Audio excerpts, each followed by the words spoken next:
Ah, seul au monde. Ouais. 7h20 du matin, en direct de Champs-sur-Marne. Ben moi j'aurais bien vu un match nul, les amis. Bonjour les amis, j'espère que vous allez bien. Bienvenue sur ma chaîne YouTube Roboboxing et autres sports. Oh, je vais vous parler ce matin du débrief à chaud.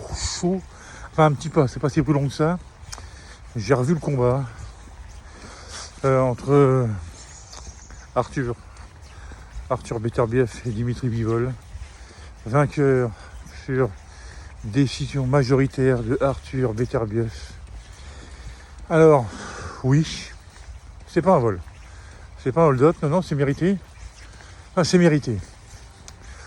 Moi, je pense que j'ai revu au moins 2-3 fois le combat, j'ai fait mes calculs et tout. Je pense que le match nul n'aurait pas fait désordre.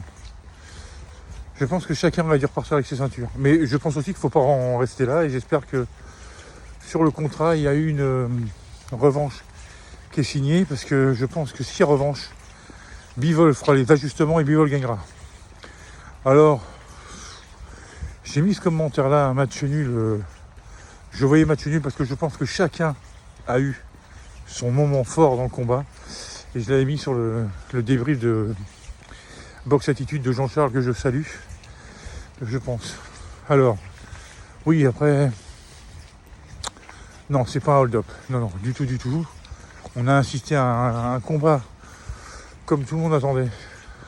Un super combat. Super combat. Les deux hommes étaient vraiment très engagés. Franchement, il n'y a aucune déception. J'espère qu'on va attendre dans les heures qui suivent. Je pense que ça va se débrider un peu. J'espère qu'il y a une revanche de programmée. On ne peut pas en rester là. Ce n'est pas possible. Beterbiev, 39 ans, jamais il a 39 ans quand on voit son ring comme ça. C'est un truc de fou. Ouais. Bivol, incroyable. Alors, je pense que si Bivol avait boxé de la même manière qu'il avait boxé contre Canelo, il aurait gagné. Et je pense qu'il a un peu trop accepté le combat. Mais c'est comme ça, sa boxe est généreux. Il a fait des séries et tout ça. Il a un peu trop subi à un moment donné. Mais bon, après, c'est Beterbiev en face. C'est vrai que... on est qui, nous, pour dire il aurait dû faire ci, il aurait dû faire ça. Je pense que... En tout cas, il ne faut pas en rester là. Il faut qu'il y ait une revanche. Ça, c'est sûr et certain. Rien que pour le plaisir des dieux, de toute façon. Rien que pour qu'on se régale, parce que qu'est-ce qu'on s'est régalé. Franchement, il n'y avait pas une minute de répit. C'est pas, vas-y, je vais récupérer, vas-y, je suis en avance. Même s'il revient, non, les deux se sont donnés à fond pendant tout le combat.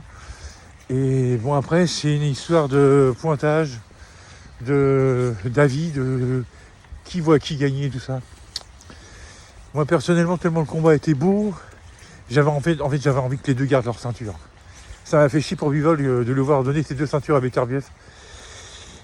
J'étais pour Bivol, donc je suis un peu déçu, mais c'est pas comme si je détestais Beterbiev. On me dira fait chier, c'est pas comme si, je sais pas, moi je vais vous donner un boxeur que j'ai horreur, De La Hoya. De La Hoya, j'ai jamais pu le piffrer, mais jamais pu le saquer. Alors même au-delà du fait, quand il a combattu contre Floyd Mayweather, bon ça c'est... Mais quand De La Hoya avait combattu contre Hopkins et qu'il s'est fait taper, j'ai rigolé quand il s'est fait défoncer par Pacquiao. Alors je suis pas fan de Pacquiao, j'étais content. Voilà, là ça m'a réfléchi. Si je détestais Beterbiev, mais pas du tout, j'aime bien les deux boxeurs. J'avais un petit faible pour Dimitri Bivol parce que c'est comme ça. Pourtant les deux me paraissent sympathiques, mais je trouve que voilà, Bivol. Voilà, pourtant il a battu Canelo. Aïe, il a battu mon Canelo. Mais bon, c'est pas grave. Bivol, non, j'avais un petit faible, un petit faible pour lui. Bon voilà, ça aussi dit. On a insisté. Ce qu'il faut retenir, c'est que la boxe. Voilà, la boxe mérite vraiment la boxe anglaise, je parle évidemment, son nom de noblard, sa définition de noblard. Là, vraiment, on a vraiment assisté à du noblard hier soir. Et franchement, ça valait le coup d'attendre. Et là, le pay-per-view, même si à chaque fois j'y reviens, abonné à Dazen et tout, qui remettent 20 euros pour voir une carte, des fois vous vous dites merde, bon, mais moi j'ai pas d'autre passion. Enfin, si. Enfin, je veux dire, La boxe est ma plus grande passion dans la vie, donc s'il faut se faire mal un peu au portefeuille, ben, j'hésite pas. Et là, franchement, il n'y a aucun regret. C'était vraiment fabuleux. Fabuleux. Un combat de titan.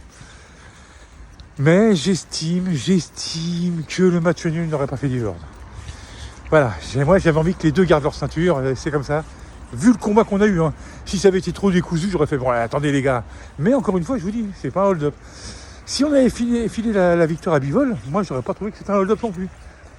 Donc voilà, après pour moi la décision la plus sage aurait été le match nul. Beterbiev l'a emporté, bon.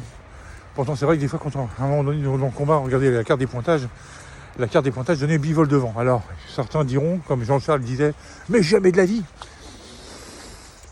Vous savez, il y a un dicton qui dit les avis c'est comme le trou du cul, tout le monde en a un. Bon, bah voilà, on n'est pas tous du même avis, hein. Ça serait con, on se ferait chier. Donc voilà, les amis. C'était un combat fabuleux. En tout cas, c'est ça qu'il faut retenir. Un combat fabuleux. Et j'en redemande, mais beaucoup, et très très vite. Hein. D'ailleurs, qu'est-ce qu'il y a ? Il y a un truc. Bon, la semaine prochaine, c'est Ngannou, mais ça, c'est du MMA. Il y a un combat de boxe. Il y a un truc au mois de novembre. Hein. Avant la revanche Fury aussi, il y a un autre événement, je crois. Hein. Gervonta Davis, il combat en décembre aussi. Bon, on verra bien, on en reparlera. En tout cas, les amis, franchement, c'était une pure régalade. Et voilà pourquoi ça fait plus de 40 ans que je suis la boxe anglaise, que j'en ai fait, que j'ai tripé, même si j'ai pris des coups qu'on n'est plus tout à fait droit, mais enfin bon, voilà. Voilà. Ben écoutez les amis, sur ce début de matinée, j'espère qu'il va faire beau. Je sais pas encore comment c'est. Là, je me fais un grand tour. En pleine nuit, il n'y a pas de lumière d'allumée, donc je sais pas qui c'est que je vais croiser. On verra bien. Il y a peut-être un ours ou un loup-garou qui se planque dans le côté. Ah, si je fais plus de vidéos, vous savez très bien où je suis passé. Hein. Bon bah les amis, je sais pas sur quoi j'ai marché là. Sur ce, je vous souhaite à toutes et à tous un super dimanche. Et je vous dis à bientôt pour une nouvelle vidéo. Et surtout, n'oubliez pas, hein, prenez bien soin de vous. Allez, ciao.